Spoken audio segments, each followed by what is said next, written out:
tan importante como esto del Alzheimer, ¿no? Sí, así es, así es. Gracias por el contacto, como siempre, como los jueves, cada tanto nos encontramos, generalmente una vez por mes, estando en la semana, por decirlo de alguna forma, porque bueno, el 21 de septiembre fue el día del Alzheimer, vamos a hablar un poquito, ustedes me van a ir ayudando sí, bien. con sus preguntas. Vamos a hablar un poquito qué es el Alzheimer. Bien. La enfermedad de Alzheimer la describió por primera vez un médico alemán, de ahí su nombre, del mal de Alzheimer o enfermedad de Alzheimer. Uh-huh. Este doctor de Alemania se llamaba Alois Alzheimer, y bueno, egocentrismo, como siempre, sí, en medicina, o muchas veces en medicina, puso la enfermedad a su nombre. Su nombre, claro. Esto fue descrito por primera vez en el año 1906, o sea que ya hace muchísimos años, no es una enfermedad nueva, digamos, no es que se describió o se descubrió hace poco tiempo, sino que ya hace muchísimos años, y el doctor Alzheimer la describió en una mujer de 51 años. Mira. En la cual él vio, él era un médico psiquiatra, un neuropsiquiatra, que vio que esta mujer de 51 años, que tenía como paciente, desarrolló una demencia. De ahí que sabemos, bueno, hoy ya pasaron muchos años, sabemos que el Alzheimer es la demencia más frecuente. O sea, hay muchos tipos de demencia y hay muchas enfermedades que producen demencia, pero el Alzheimer es la demencia más frecuente. Y la describió en esa época, en ese año, en 1906, como una demencia que tiene ideas delirantes, a veces también alucinaciones, que pueden ser alucinaciones visuales o alucinaciones auditivas, ¿sí? Y esta demencia, que como le digo yo es la más común, es un trastorno cerebral en la cual hay un trastorno del pensamiento, ¿sí? Del pensamiento, de la memoria reciente, no la memoria, digamos, vieja, por decirlo de alguna forma, ¿no es cierto? Es un trastorno de la memoria reciente. Ajá. Que no quiere decir que todo trastorno de memoria reciente, porque ahora, si no, las personas que nos están escuchando van a pensar que tienen Alzheimer, y no es así, ¿no es cierto? Es un conjunto de síntomas y signos que llevan al diagnóstico del Alzheimer, y en el cual, además del trastorno del pensamiento, la memoria y también del lenguaje. Uh-huh. O sea que a la persona que tiene esta enfermedad le cuesta muchísimo hablar, leer, escribir, lo que nosotros tomamos como algo, digamos, diario y que no tiene, o sea, uno se da cuenta, la persona que tiene este problema se da cuenta cuando falta esto, y en realidad los familiares son quienes también, digamos, son los que más se dan cuenta, ¿no? Cuando una persona tiene trastornos de memoria reciente, no se acuerda dónde dejó las llaves, pero eso no es solamente, porque yo tampoco me acuerdo dónde dejé las llaves del auto o las llaves del departamento. Se hacen test, ¿sí? Se hacen test de memoria, en los cuales no es solamente no acordarse dónde dejaron la llave. Y bueno, y la enfermedad, si no se la trata adecuadamente, va progresando. Hay tratamientos, hay diversos tratamientos para el Alzheimer, que básicamente son tratamientos psicológicos y también tratamientos psiquiátricos, ¿no? El psiquiatra puede medicar, el psicólogo no puede medicar, pero entre ambos, y el médico clínico también, obviamente, entre los tres, el clínico, el psiquiatra y el psicólogo, y a veces también el neurólogo, o sea que en realidad es hay que hacer una poliatención del paciente. Y también tener paciencia, porque los familiares muchas veces no aceptan esta enfermedad, no la acepta el propio paciente, pero también es un problema es un problema y es una angustia, una ansiedad para los propios familiares, porque a nadie le gusta ver ese cambio de la personalidad, en la persona no puede expresarse, no puede hablar. A veces también tienen agresividad, la ansiedad que le lleva a no realizar las actividades diarias que antes realizaba, le generan ansiedad, y esa ansiedad lleva a veces a una agresividad con los propios familiares, una agresividad que puede ser verbal, o una agresividad en la cara, o una agresividad inclusive en los actos, que es propia de la enfermedad, ¿no es cierto? Porque la ansiedad o la angustia lleva a la agresividad con un familiar, que es un familiar querido, obviamente, ¿no? Sí. Que en otro estado no tendría ese tipo de agresividad. Este trastorno cerebral lleva a un deterioro cognitivo, en el cual es progresivo, es una enfermedad, digamos, crónica, se hace crónica. Una vez diagnosticada, que generalmente se da en pacientes mayores de 60 años, o sea, no hay enfermedad de Alzheimer en jóvenes o en la adolescencia o en adultos jóvenes, sino que es más frecuente o muy frecuente, digamos, por decirlo de alguna manera, en las personas mayores. A veces hay otras enfermedades que dan demencia, ¿sí? Entonces se le da, digamos, ese título grande, por decirlo de alguna manera, de demencia, sin llegar a un diagnóstico de Alzheimer. Para llegar al diagnóstico de Alzheimer hay que tener en cuenta, bueno, todo lo que les he comentado. El Alzheimer es una enfermedad generalmente con un componente genético o hereditario. Eso es importante. ¿Viste cuando dicen que hay que chequear a la familia, el árbol genealógico? Eso hay que darle mucha importancia con esta enfermedad. Claro, exacto. En realidad con todas las enfermedades, porque hoy en día sabemos que hay muchas enfermedades que si no son infecciosas y bueno, tienen un componente hereditario o genético o familiar o heredofamiliar. Entonces lo que vos me decís es así, o sea, siempre hay que buscar en el árbol genealógico, y la herencia tiene mucho que ver, como en muchas enfermedades, salvo las enfermedades infecciosas, que bueno, ahí no hay un componente hereditario, pero si no es una enfermedad infecciosa, la diabetes, la hipertensión arterial, la hipercolesterolemia o dilipidemia, todas tienen un componente hereditario. Claro, y en el caso que haya antecedentes en la familia, ¿qué aconsejas también para las personas que por ahí no llegaron a tener síntomas de Alzheimer, pero tienen predisposición genéticamente? Bueno, en principio no asustarse ni preocuparse, ¿sí? Porque no necesariamente, es un factor más, ¿sí? Es un factor más. Y vos me decís en cuanto a la prevención de la enfermedad, bueno, es una enfermedad difícil de prevenir, ¿sí? Por más que uno haga lo posible, o por ejemplo, uno ponga hincapié en lo diario, ¿no? En leer, en escribir, en escuchar la radio FM Espacio, 91.7, en salir a caminar, como ustedes decían recién hace un ratito, en la dieta, básicamente. Yo a eso voy a apuntar, porque, bueno, son cosas que uno puede ir modificando. Es difícil, no hay que decir que no es fácil, no es fácil modificar hábitos que uno tiene, pero por ejemplo, en el tema de la dieta, ¿sí? Bueno, evitar el alcohol, lo que es propio para cualquier enfermedad, ¿no? Evitar el alcohol, evitar el tabaco, hacer una vida sana. El tema de la dieta es importante. Por ejemplo, hay algunas sustancias que tienen que ver con la prevención de la enfermedad, que no quiere decir que si uno hace ese tipo de dieta no la tenga, es un factor que es para tener en cuenta.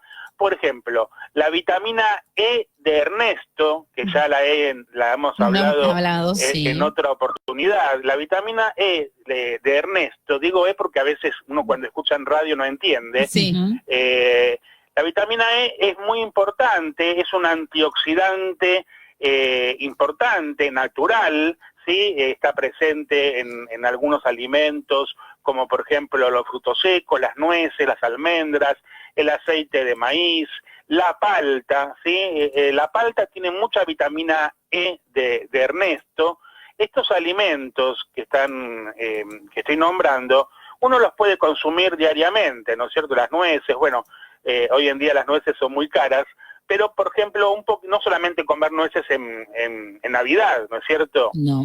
Tener en cuenta que la palta, que tiene vitamina E, es muy importante para prevenir esta enfermedad. Los antioxidantes, ¿sí? Entonces, del grupo de antioxidantes, las vitaminas antioxidantes son la vitamina C, que está presente en todos los cítricos, ¿sí? Esta es justamente primavera, invierno.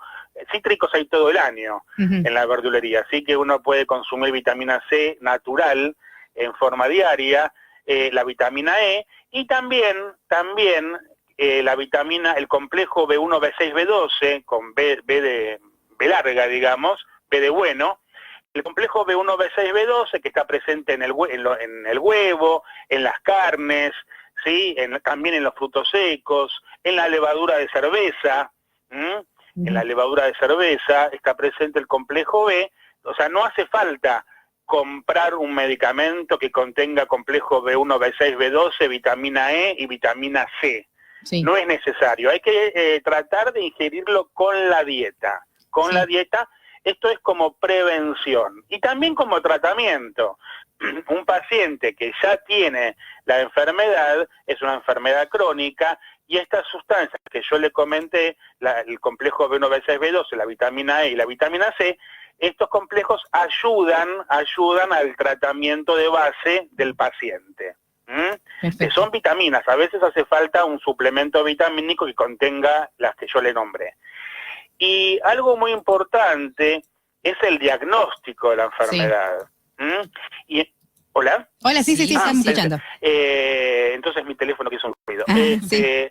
En el tema del diagnóstico de la enfermedad, tiene varios ítems o varios tips, que está de moda la palabra tips, varios tips o varios ítems para tener en cuenta. Bueno, en primer lugar, lo que el paciente y el familiar puede mostrarle al médico clínico, neurólogo o psiquiatra, en cuanto a estos cambios que se producen en el paciente, ¿no? Generalmente, como le dije, son del pensamiento, la memoria, de la parte cognitiva, y en cuestiones de diagnóstico, es importante el tema de las imágenes, o sea, los métodos por imágenes, que son resonancia magnética, nuclear, tomografía computada y tomografía de positrones.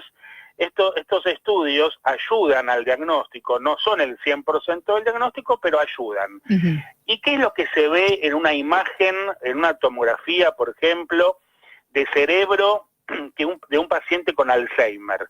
Bueno, lo que se ve en la foto, en la tomografía, es una sustancia que se llama amiloide, que es una proteína. O sea, el Alzheimer a nivel químico, el Alzheimer es el depósito de una sustancia llamada amiloide en el cerebro. Esta sustancia amiloide es una proteína que, bueno, lamentablemente se forma en forma patológica. O sea, una persona, digamos, normal, entre comillas, ¿no? Porque hay que ver qué es normal.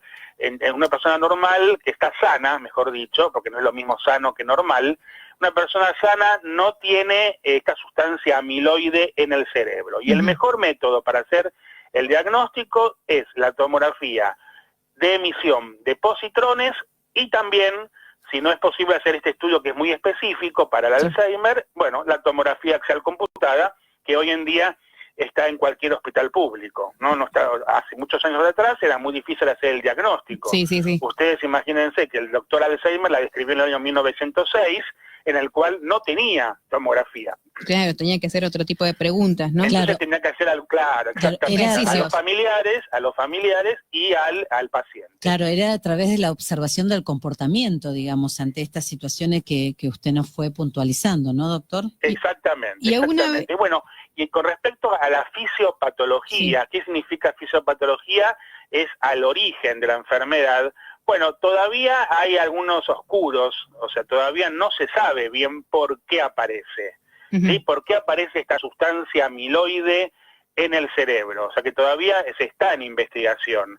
Y en cuanto a esto, bueno, además de las vitaminas que yo he nombrado para el tratamiento, lo que se está investigando en este último tiempo, del año 2015 para acá, son anticuerpos contra la enfermedad. ¿Qué quiere decir?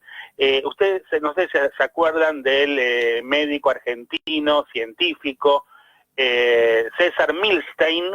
Bueno, César Milstein había descubierto, desarrollado en Argentina, los anticuerpos monoclonales.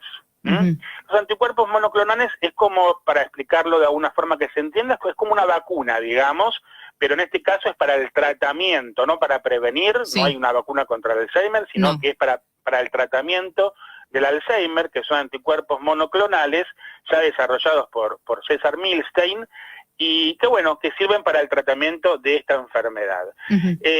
Con respecto al diagnóstico diferencial, sí, tenemos que, o sea, en medicina tenemos que tener siempre varios diagnósticos como para poder pensar que no es solamente Alzheimer, sino que podría ser otras enfermedades. A veces, bueno, las deficiencias vitamínicas pueden dar algún trastorno de memoria, ¿sí? Algún trastorno de memoria, en los cuales intervienen el complejo B1, B6, B12 y aminoácidos esenciales, ¿sí? Aminoácidos esenciales que deben ser ingeridos con la dieta. Por eso yo digo que la dieta tiene que ser balanceada, ¿no es cierto? Verduras, frutas, obviamente, y también proteínas que ingresan con las carnes rojas, ¿sí? Con carne, puede ser también de pollo, pescados, ¿sí? Esto quiero decir, no es tan bueno ser totalmente vegetariano, ¿no es cierto? Por ejemplo, también las proteínas en el huevo, ¿sí? En el huevo o los lácteos ayudan a prevenir esta enfermedad. Porque que uno sea vegetariano quizás es bueno para una cosa, pero también es malo para otra. Con lo cual la dieta tiene que ser balanceada. Acá me están preguntando, dicen, ¿algún complemento de antioxidante que sea libre y que podamos comprar? Dicen, me preguntan. Bueno, no voy a hacer publicidad. No, pero no de marca, pero sí hay en el mercado. Claro, sí, ir a la farmacia y bueno, evaluar la posibilidad de pedir un complejo vitamínico que contenga complejo B1, B6, B12, vitamina C, que es otro antioxidante, y la vitamina E. Con respecto a la vitamina E, hay que hacer, ya hice una vez un apartado de este tema, porque la vitamina E tiene un rango, la dosis de la vitamina E tiene un rango muy pequeño. ¿Qué quiere decir un rango muy pequeño? Que la dosis, si se va un poquito para arriba de la vitamina E, puede traer enfermedades. ¿Sí? Generalmente enfermedades que produzcan hemorragia, con lo cual hay que tener mucho cuidado porque hay compuestos con vitamina E que tienen grandes cantidades de dosis en un solo comprimido, con lo cual es bueno tomar vitamina E, pero yo recomiendo que si la persona no tiene Alzheimer, que lo consuma ingresándolo con la dieta, digamos, que nombré, que son las nueces, los frutos secos, la palta, el aceite de maíz, o sea, no abusar de la vitamina E, porque la vitamina E se acumula en el cuerpo, es una vitamina liposoluble que se acumula, no se elimina, o sea, las vitaminas se dividen en liposolubles e hidrosolubles. Las que son hidrosolubles, como por ejemplo la vitamina C, el complejo B, son hidrosolubles, lo que uno no utiliza lo elimina por riñón, o sea, en la orina. Ahora bien, la vitamina E y la vitamina A, la vitamina D y la de dedo y la vitamina E de Ernesto se acumulan en el cuerpo, con lo cual no aconsejo el consumo de vitamina E en comprimidos sin la indicación médica. Perfecto. Bien, y era lo más natural posible. Volviendo al tema de lo que es la enfermedad de Alzheimer, una vez que se diagnosticó esta enfermedad, ¿cuáles son los pasos a seguir? O sea, ¿cómo es la consecuencia, ¿no?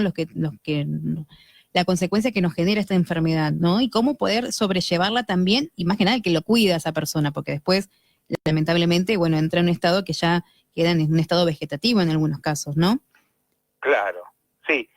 Sí, en realidad el paciente se va deteriorando, pero hoy en día, gracias a toda la medicación que existe, hay 4 o 5 drogas, o sea, además del complejo vitamínico, eso son coadyuvantes, pero hay hay medicamentos que han digamos, por decirlo de una manera, salvado al paciente, ¿no? Porque antes un paciente con Alzheimer no tenía tratamiento y en estos últimos años se han desarrollado drogas psiquiátricas muy favorables, que lo mejoran muchísimo.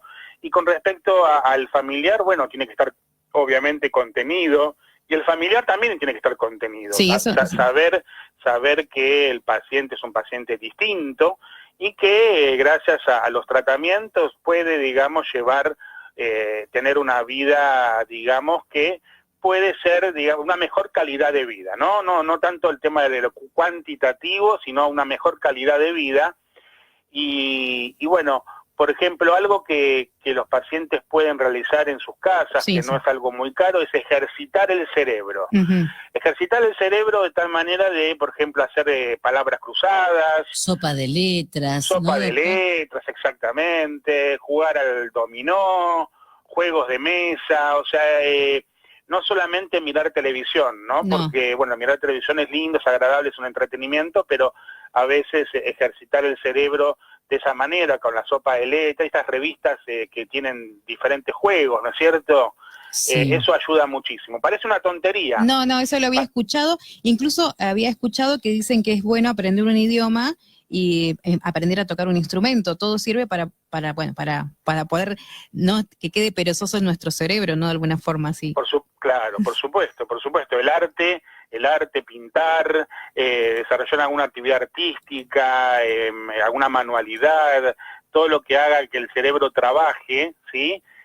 Por eso digo, hay gente que le gusta hacer sopa de letras, hay gente que le gusta hacer crucigramas, hay gente que hace teatro, hay gente que le gusta tocar algún instrumento, o simplemente el tratar de leer, ¿sí? Leer lo que le guste, y esto todo lo que estamos nombrando también sirve como prevención de la enfermedad. Claro, cuando hablamos de prevención, de atención primaria o de prevención, bueno, tienen que ver las vitaminas, la alimentación, y también la actividad que uno realiza de oxigenar el cerebro, o sea, salir un domingo a caminar, ¿sí? A generar endorfinas, como ya hemos hablado, yo siempre las escucho atentamente, y que bueno, que todo esto nos ayuda, digamos, tanto a prevenir la enfermedad como a hacer el tratamiento. En cuestión de tratamiento, no voy a dar los nombres de las drogas que se utilizan hoy en día, pero hay una gran cantidad, yo diría 4 o 5 diferentes tratamientos. Si no funciona uno, se dará el otro, pero hay varios tratamientos. No es que el paciente con Alzheimer no tiene ninguna posibilidad de tratarse.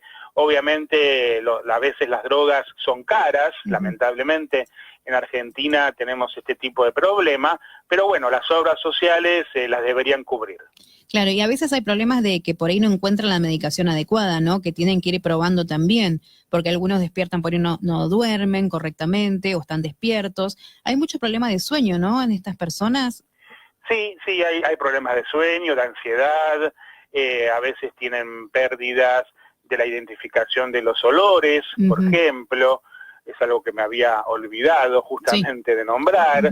Y sí, tienen trastornos a veces del sueño, necesitan estar polimedicados, pero bueno, lamentablemente es así, y se ha avanzado muchísimo en el tratamiento de la enfermedad, y no solamente de los síntomas, sino que se ha avanzado bastante con respecto a las drogas de la enfermedad. Por eso tiene que tener un psiquiatra y un neurólogo, como dijiste antes. Claro, exactamente. Para que lo vaya viendo. Un neurólogo, un psicólogo, claro, un psicólogo para la familia. Sí, un psicólogo para la familia. Doctor, otra preguntita. Esto usted había dicho que generalmente en los niños no sucede, ¿no? Esto, ¿a partir de qué edad precisamente uno ya tiene que estar prestando atención o estar atento?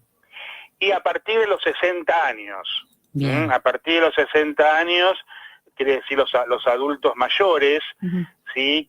Con más de 60 años hay que abrir los ojos, los familiares tienen que abrir más los ojos, y bueno, no pensar que es una enfermedad incurable, o mejor dicho, intratable, sino que se la puede tratar en forma crónica, ¿no? Quizás no se cura, ¿sí? Quizás no se cure, pero, o no ha llegado todavía la cura, pero tenemos 5 o 4 drogas, como le había dicho, que ayudan mucho al paciente, entre los medicamentos, la familia, las vitaminas que hemos nombrado, sí, y la alimentación y la contención tanto psicológica como familiar, se hace una enfermedad, digamos, tratable. Claro, un poco más llevadera, digamos. Claro, con mejor calidad de vida. Lo que hay que mejorar al paciente siempre es la calidad de vida, además de la cantidad.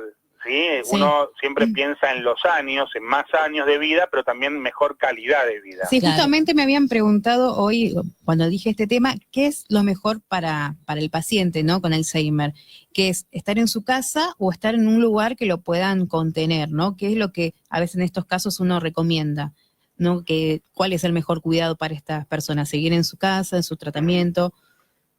Eso va a depender mucho de la familia, ¿no es cierto? Yo creo, desde mi punto de vista, que uno no va a estar mejor en ningún lugar mejor que en la casa. No creo que uno mejor que en la casa propia, ¿sí? O de la de un familiar, o estando con un familiar, o inclusive con un animal. Hoy ustedes hablaban de los animales, que los animales, el perro sonríe. Y bueno, esto ayuda mucho.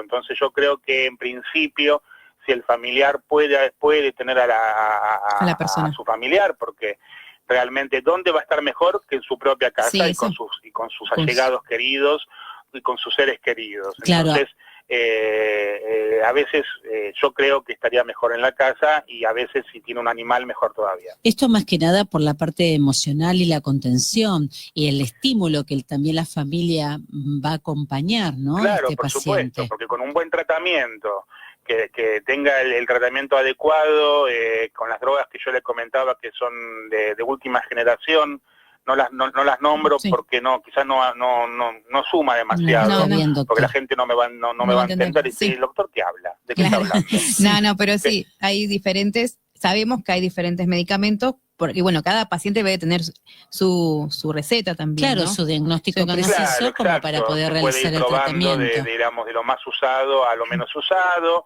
o con respecto a los efectos adversos de los medicamentos. Todo medicamento tiene su efecto adverso, lamentablemente.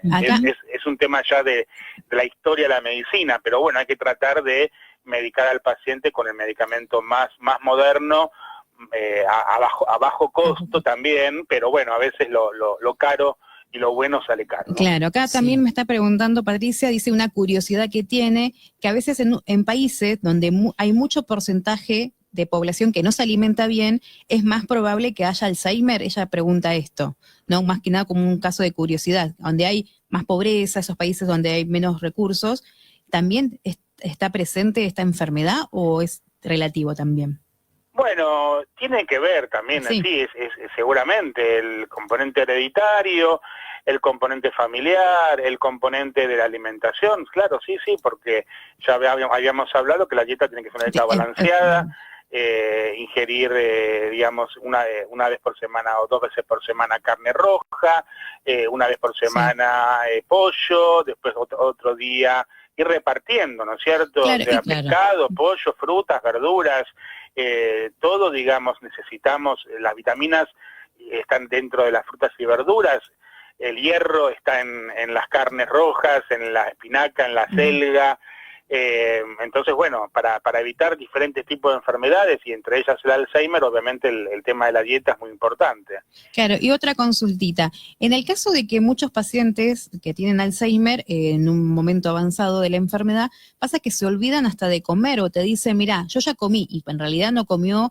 ¿Y cómo hay que incentivarlo para que... No, bueno, obviamente hay que usar como un poco de pedagogía también con este tipo de casos, ¿no? Que se olvidan de que comieron, que se olvidan que saludaron, que se olvidan de las caras, ¿no? De que por eso son enemigos, como bien lo dijiste al principio. Lo ideal es no hacérselo saber al paciente, o sea, no hacerle saber al paciente que se olvidó. ¿Sí? Porque ahí le estás mostrando al paciente su dificultad. Claro, no remarcar, a nadie le gusta que le estén mostrando todo el tiempo que se equivocó, que se olvidó, o que hizo las cosas mal, digamos, ¿sí? Eso es un error a veces de los familiares, pero eso no es un error que uno lo hace queriendo, uno lo hace sin que, ¿no es cierto? Como decía el Chavo del Ocho, sin querer queriendo.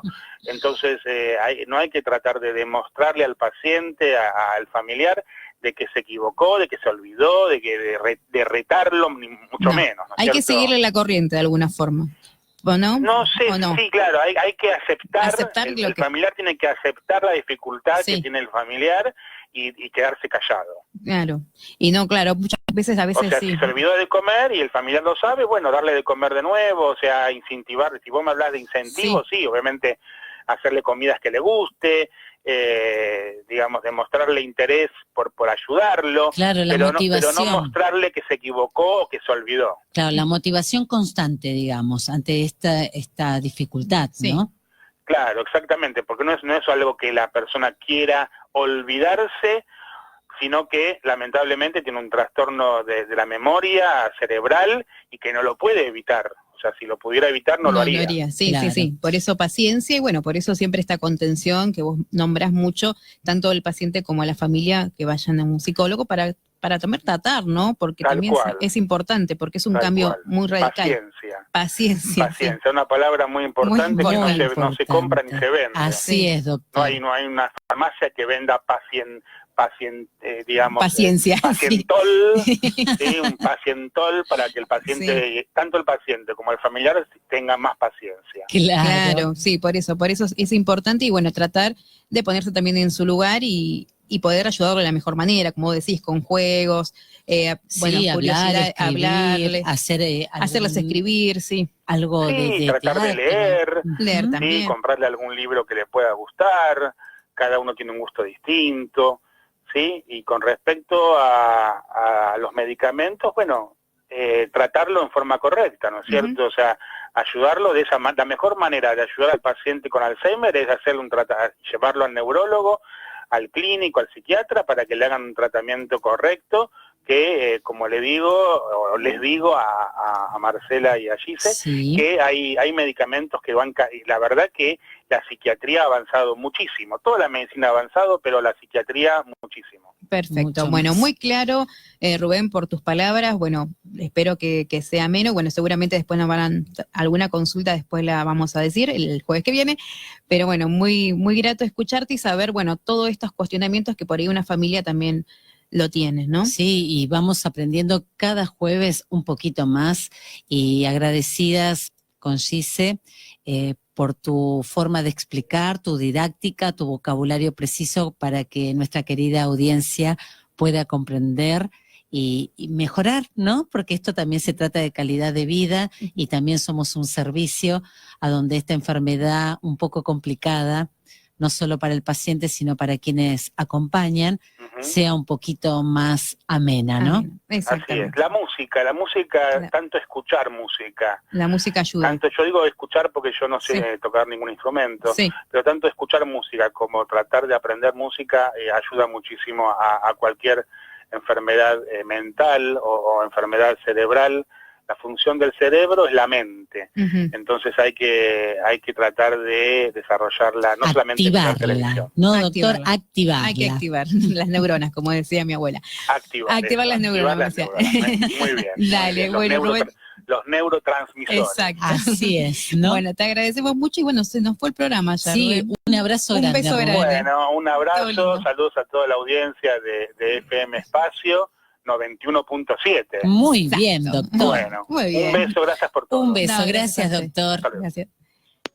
Y ahí se iba la comunicación del doctor Rubén, que Glasserman, que justo nos estaba comentando sobre esta enfermedad que a veces es tan complicada y tan difícil de manifestar, ¿no? Porque hay mucha gente, como bien dijiste, no solo la que padece, bueno, por ahí se olvida y no está pendiente de esta enfermedad, pero el que está pendiente es el que cuida. Por eso, para ir cerrando, hablar mucho, incorporar vocabulario, escribir, cantar, realizar alguna actividad que tenga que ver con el arte, ¿no? Sí, eso es para prevenir todo esto. Para prevenir, ¿no? Y sobre todo, más que nada, la música, escuchar. Y si tenés la oportunidad de aprender algún instrumento o algún idioma, bienvenido sea. Exacto. La verdad que se nos fue volando el programa como siempre, ya son las 6, ya vinieron los chicos.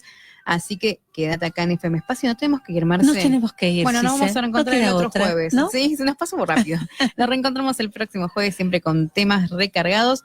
Y bueno, espero que lo hayan disfrutado. Un saludito a todos los que están conectados. Saluditos a todos porque mandaron saludos, así que después lo estamos mandando el próximo jueves. Bueno, Bueno, pasen lindo, disfruten este último fin de septiembre y nos vemos el jueves. Besitos. Besitos.